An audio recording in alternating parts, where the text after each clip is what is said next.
I really love to work with underglazes. I think it's kind of magic what you can do with it. And that's what we are going to do in this video. We're going to play, and I really hope that I can inspire you or just give you a creative experience by watching this video. Before we start, here is some things to consider.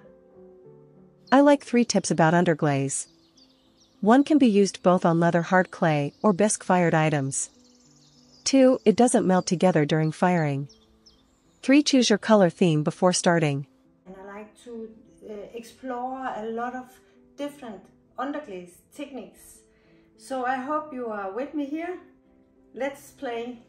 One of the first things I like to do is to choose a place here, and I have chosen the top and all this part down here, where I like to use this technique of putting layer on layer, different colors on top of each other, and then we can wash off to see if we can make some rings of different colors underneath.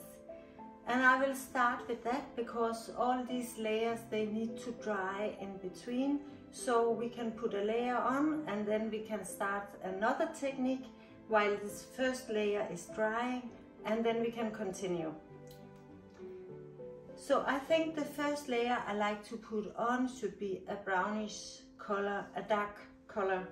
Like you can see, I have already painted the sculpture white, just not in the lines.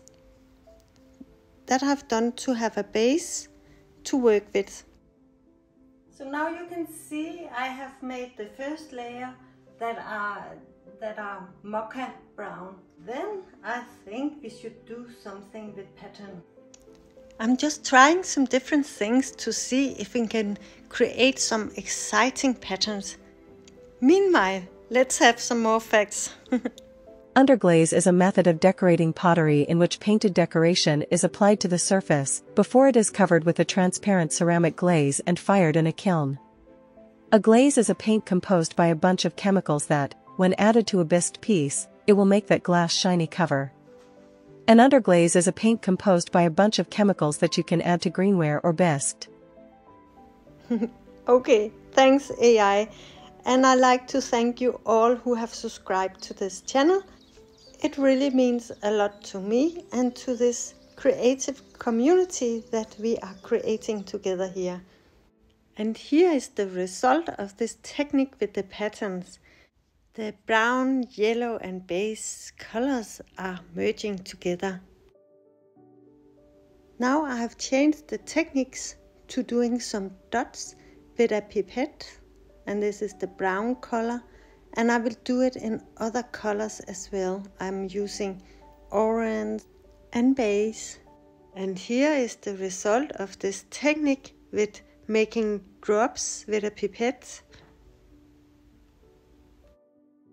The next layer on top of the brown will be orange. Making ready to do some bubble glazing. Just covering the fine lines so I don't get my bubble glaze into this. Trying to only make a certain part of this pot here with bubble glazing. The first color is brown and the next color will be orange or something between yellow and red. And it looks like it takes a lot of color here, so I'm so excited to see the final result when it's fired. Here you can see the result of this bubble glazing techniques. Making other parts layer on layer. And also some more work with the pattern to get a really exciting end result on this sculpture here. That's a nice result here. It nearly looks like a cross. My next layer on this layer on layer will be beige, and then I end with the white. Now the exciting moment is here, where we are going to wash off some of this layer on layer glaze to see if we can make some patterns.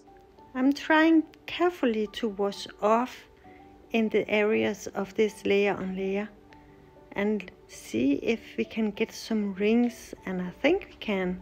I can see there's different layers of colors underneath, and also I am doing it right into the raw clay underneath, and I think it will be beautiful that there is some raw spots coming through the colors. And that's how it turned out. And you can also see there is some small cracks in the clay color, and I really like that. I think it's really beautiful.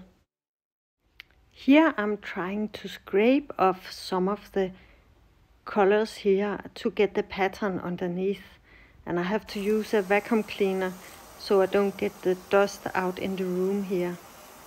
And here it is after it has been burned in the kiln. This is how it turned out after we have been underglazed it with all these different techniques. The next thing is that it will be disc fired in 920 degrees. Well, I like it so far. And I'm very excited to see how it will turn out. Now this one here has been disc fired.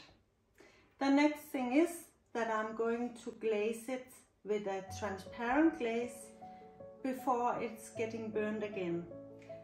I have been doubting a lot, and I have been thinking a lot about what to do with the lines here, the raw lines, either to let them be and stand in the raw form, or to try to make a little bit of color in them. And I think I like to make a little bit of color. I like to use some of this mocha brown in the lines, just to have some connection in all the figure here.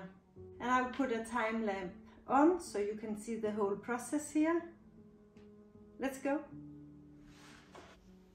I hope you are enjoying this video here, and if you have any questions or any ideas, please let me know in the comment box below. I really like to hear your opinion and what you can get out of this. And inside I will make it white with a little bit of color, and as you know, I like to make this wow effect if I can, so I'm trying to do that. But first the base will be white. It looks red here, but it's supposed to turn out white. So now it's finished. It got a white glaze inside, both in here, and inside here I have given it some tavatine to give it some color, and I'm very excited to see how that will turn out. Now we only need to refire it at 1220 degrees, and I will do that tonight. So tomorrow morning we will have the final result. Can't wait.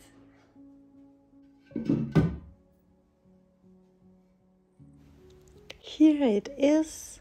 Lean back and enjoy the following moment.